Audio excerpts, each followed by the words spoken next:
My name is Marianne Dalzell. I'm a physiotherapist and past clinical director of the Rehabilitation and Exercise Oncology Program, Hope and Cope Siegel Cancer Center in Montreal.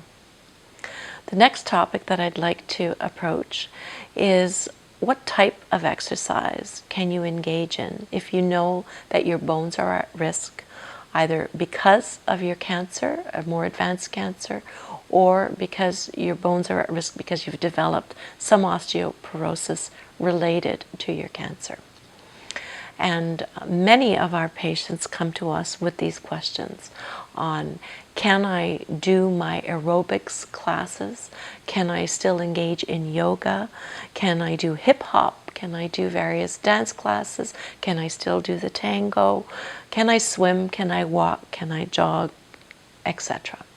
And so I think it's extremely important for you to understand that every one of these types of exercises and types of classes put different stresses and strains on your body. So they're not all equivalent.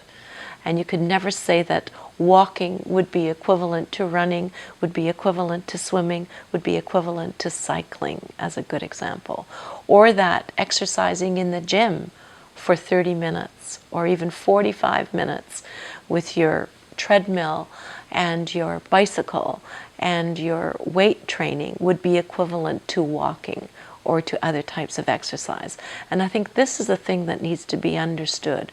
Not all exercises are equal. If you happen to be someone who is very sedentary, someone who rarely did any exercise in their life, who feels more comfortable sitting, listening to music, reading, etc., leads a relatively sedentary life. What we speak about when we talk about what type of exercise you need is what we call deliberate exercise, deliberate physical activity. It's not just gardening or perhaps the few stairs that you might be doing in your home or walking the dog when the dog is primarily walking you. I think it's important to define that if you're going to use walking or even something that's very low level of activity, that it be deliberate, that it be done at a certain pace, that it be done at a certain frequency, so that it can actually be categorized as exercise. So that's what we talk about low level or any type of exercise when we talk about exercise in oncology or for patients with cancer. It's deliberate bouts of exercise that you can count in your week and weigh, and it's like caloric expenditure. You can say, I have expended this amount of energy this week, and it is actually related to survivorship in cancer. Very clearly, there are a tremendous number of studies that have been done on the benefits of exercise to survivorship in many different types of cancer. So you can do yourself the best good by doing any type of exercise. But when you have bone health issues, here we start looking at, all right, what of those categories of exercises are safe for me to do? So let's backtrack once again. Simple walking, swimming by and large, exercises that are done in the pool exercises, those generally speaking are very healthy for your bone, and it's rare that they would impose excessive stress and strain on your bones. Very rare. So any type of walking program, not jogging program, walking programs, even at a greater pace, or swimming, or aerobics within a pool setting are generally highly recommended for patients, any patients, even those with bone metastasis.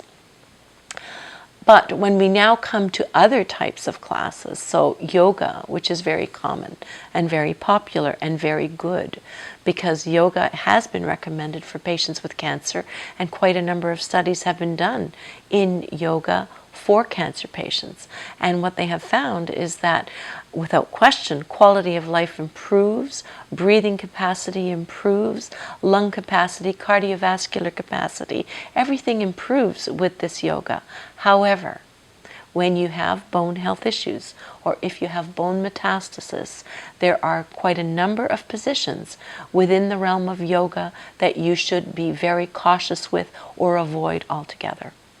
The types of movement within yoga that are not recommended if you have bone issues are those in which your spine, for example, is being put into extensive extension or flexion.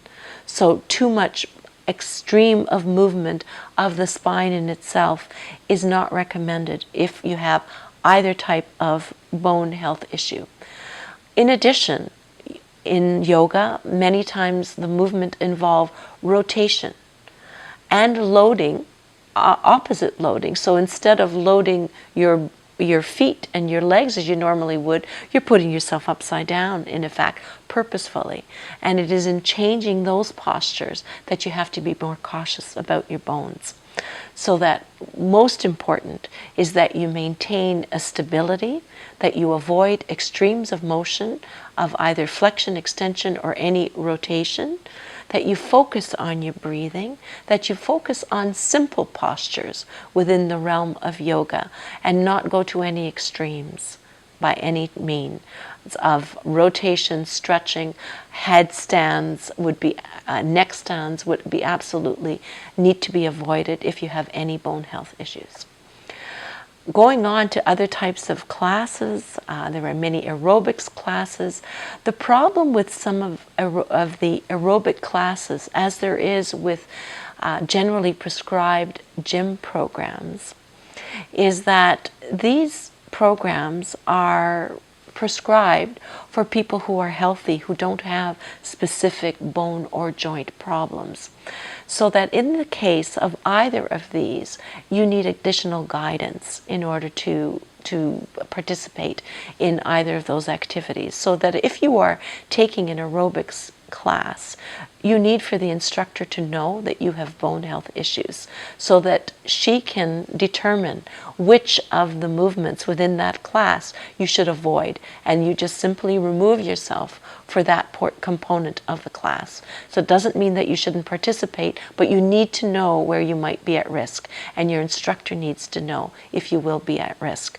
Ideally, you have an instructor who's experienced in management of patients who have cancer, and there are many centers across Canada. We know, particularly in Montreal, we have many centers that have now become specialized in exercise classes for patients who have had cancer.